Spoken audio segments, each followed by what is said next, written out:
Trump unleashes candid response to Biden's address. Dive into the aftermath and ongoing political discourse. Biden uses feisty State of the Union to contrast with Trump, sell voters on a second term.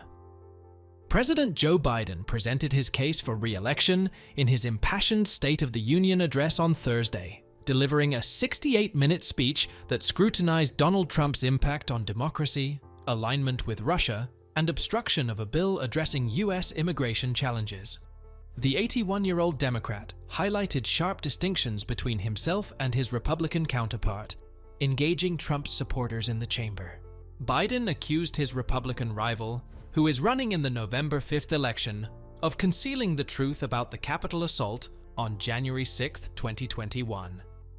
He also alleged that the Republican candidate bowed to Russian President Vladimir Putin and obstructed a bill aimed at strengthening border restrictions with Mexico. Regarding the Middle East, Biden stated that he has been actively pursuing an immediate 6-week ceasefire between Hamas militants and Israel, cautioning Israel against using aid to Gaza as a bargaining chip. While Biden's focus was primarily on his opponent, he refrained from mentioning Trump by name.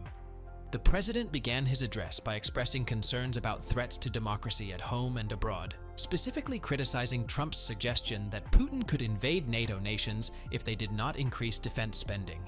Biden labeled this stance as outrageous, dangerous, and unacceptable, emphasizing a commitment not to walk away from international responsibilities. Trump reacts to President Biden's address. On his Truth Social platform, Trump responded to Biden's speech with criticism, stating, "He claimed I acquiesced to the Russian leader, suggesting I gave them everything, including Ukraine." He also added, "Maybe the angriest, least compassionate, and worst State of the Union speech ever made. It was an embarrassment to our country." Biden invoked Trump nearly a dozen times without explicitly mentioning his name. Instead, he consistently referred to him as my predecessor, addressing a range of issues. When Trump asked why he felt Biden repeatedly brought him up, Trump said, "Because I'm beating him by 14 points in the polls."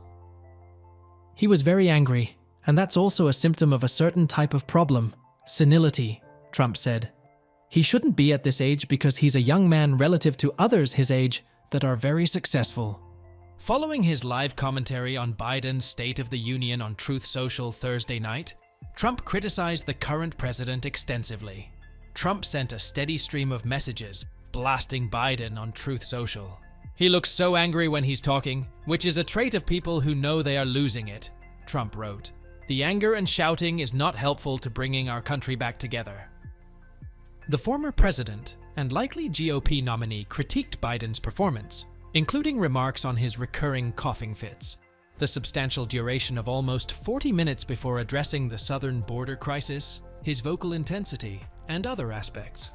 Trump's remarks followed his success in the Super Tuesday primary contests, leading to the suspension of the campaign by his last remaining opponent in the GOP field, former South Carolina Governor Nikki Haley. He suffers from a terminal case of Trump derangement syndrome, which is only curable through impeachment, Trump told Fox News Digital.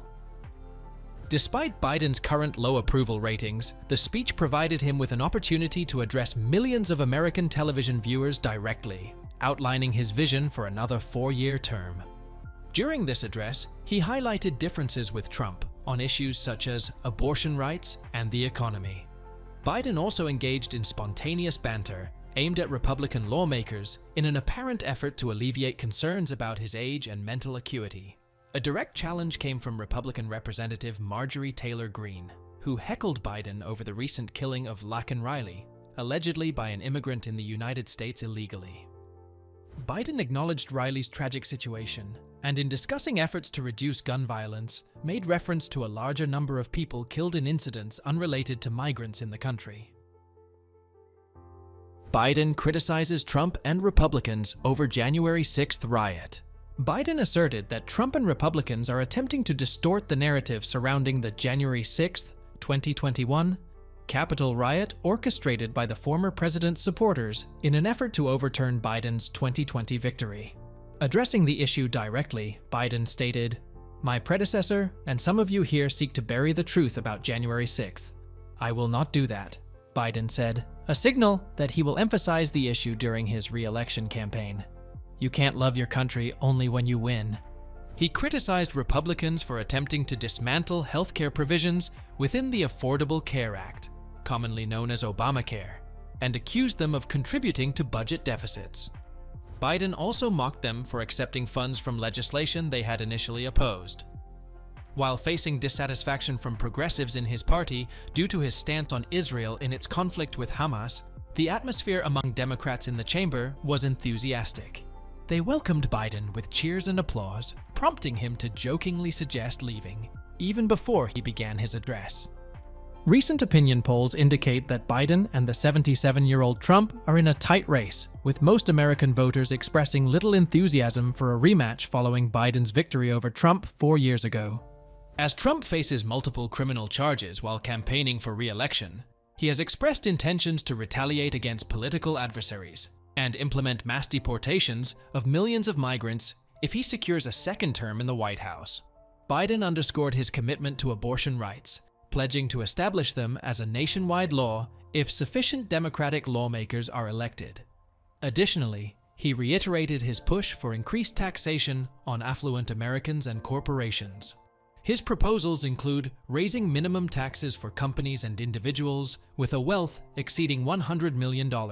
However, the likelihood of such tax reforms passing hinges on Democrats securing substantial majorities in both houses of Congress during the November vote, a scenario not currently predicted. Biden put forward fresh initiatives to alleviate housing costs, introducing a $10,000 tax credit for first-time homebuyers. This move acknowledged the concerns of consumers grappling with elevated mortgage interest rates, all while highlighting the economic advancements during his leadership. The US economy is outperforming many other high-income countries, marked by sustained job growth and increased consumer spending. However, public opinion polls consistently show that Trump receives higher approval ratings than Biden on economic matters from the American populace. Biden unveils plan for Gaza port. Addressing concerns among many Democrats regarding his support for Israel's offensive in Gaza after the October 7th Hamas attacks, Biden has announced a plan for the US military to construct a port on the Mediterranean coast of Gaza. This port aims to facilitate the receipt of humanitarian assistance by sea. To the leadership of Israel, I say this: humanitarian assistance cannot be a secondary consideration or a bargaining chip. Protecting and saving innocent lives has to be a priority, he said. The president's wife has invited Swedish Prime Minister Ulf Kristersson as one of her guests for the speech. Kristersson was in Washington as Sweden formally joined NATO on Thursday, marking 2 years since Russia's invasion of Ukraine. In his concluding remarks, Biden made a reference to his age, noting that throughout his career, he has been told he was both too young and too old. He emphasized that regardless of age, he has always understood what endures. Drawing attention to Trump's proximity in age, Biden remarked, "Now people of my generation perceive it differently," highlighting their divergent visions for America.